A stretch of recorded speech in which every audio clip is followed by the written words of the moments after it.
founding member and I, Lillian Wade, were very active in nursing organizations in general, and we were in attendance at we attended American Nurses Conventions, and we were aware of our absence, even though we were present.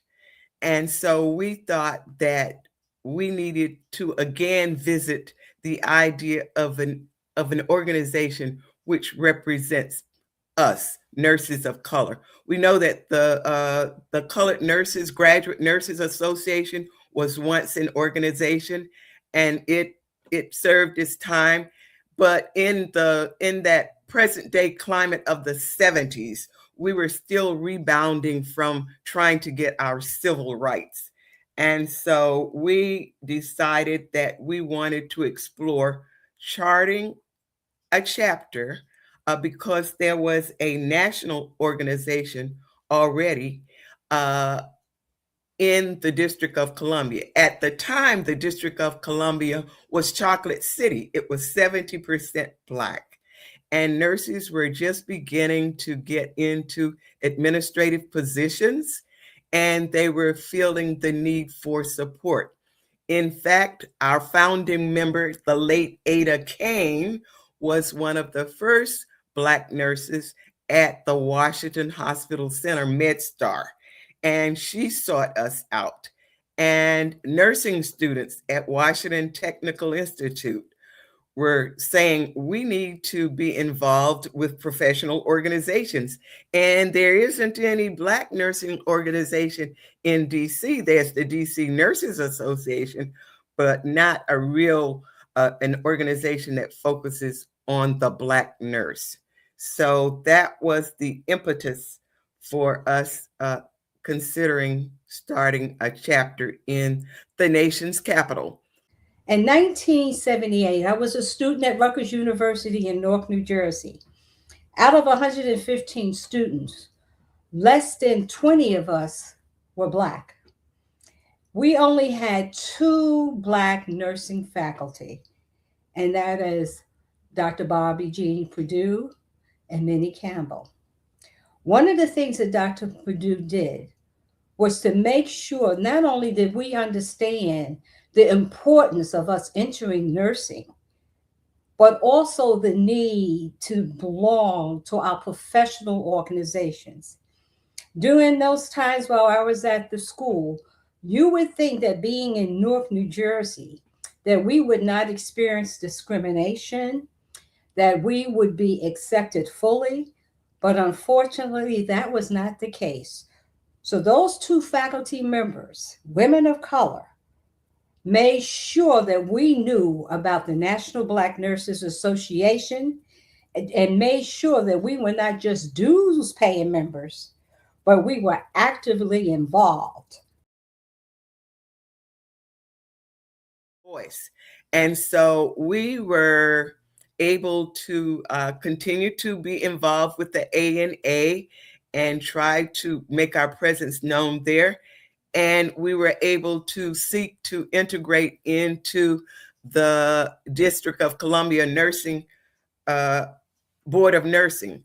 To our surprise, founding member Lillian Wade and I were elected to the DC Board of Nursing in the 70s at the same time that we were trying to establish the chapter in the District of Columbia. So that gave us some visibility being members of the DC Board of Nursing. And Lillian was a delegate to the ANA as a result of that in many instances. So I think the visibility with the mainstream organizations is a route or avenue for entry into your own group and your own special interests, and helping the majority group to see your special interests as well as your talent. Black female in today's society, especially during the early 70s, we were not accepted. And for us to be in a college program, a lot of times when we came, they thought we were a part of housekeeping, or dietary, that we could not be pursuing a degree, a bachelor's of science degree at the white school where we were going to school at. And so, therefore, what we did when we joined at that time, it was the Concerned Black Nurses of North New Jersey. And you hear the word black.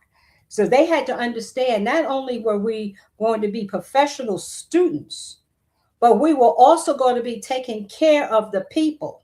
And you cannot come to the table without fully understanding your role as a student nurse, but soon graduating and becoming registered nurses.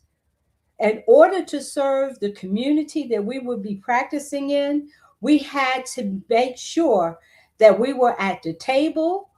And that meant that you were not only coming to the meetings, you got to know the community that you would be serving in. So we had a lot of different activities where we would go do blood pressures, we would go and feed the hungry, and we would go to make sure at churches and different places that we were going to be taking care of the people that look like us. And as early as 1977, the national organization, the National Black Nurses Organization, invited members of our chapter to seek election to the National Board of Directors, and they were successful. And so that said, first of all, that the main organization recognized the strength in the chapter and the potential leaders in the chapter, so that they invited members to seek office, and they were successful. They won, and since that time, I think we've had like 7 members elected to the board of directors. We've had members elected to the executive board, that is secretary, treasurer, first vice president, second vice president. The journey began when I got licensed. More and more responsibilities. I was the first Black clinical nurse specialist at a white institution. And C. Lisa Georges, who was then the national president of the National Black Nurses Association, said, "Clark, you are going to represent us at the National Cancer Institute. I'm an oncology clinical specialist, and my eyes got big. You want me to do what?" She said, "Yes, you're going to represent us." Doors were open because of the fact that, yes, I was scared, but I believed in the ladies like Janice. You fell into me as well, because when I moved down here, you embraced me with the chapter. The Black Nurses Association of Greater Washington, D.C. is where I want to belong. I saw them at conferences. I saw their work in the community. And then at that point, I was also faculty at Howard University. And I brought my students to see men and women who not only were practicing, but watching women in action as leaders. So I am just so proud of the chapter, the DC chapter. I am bursting with pride for the chapter. We have over 100 members.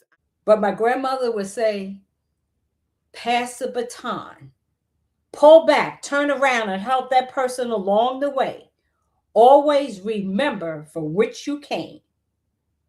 Nothing beats a failure but a try. And that's how I am where I am today. Professor Emeritus from the Mecca, Howard University. And I am so glad that I had the opportunity to love on and take care of young men and women who look at me and say, I can do it too. I thank you for this opportunity to serve.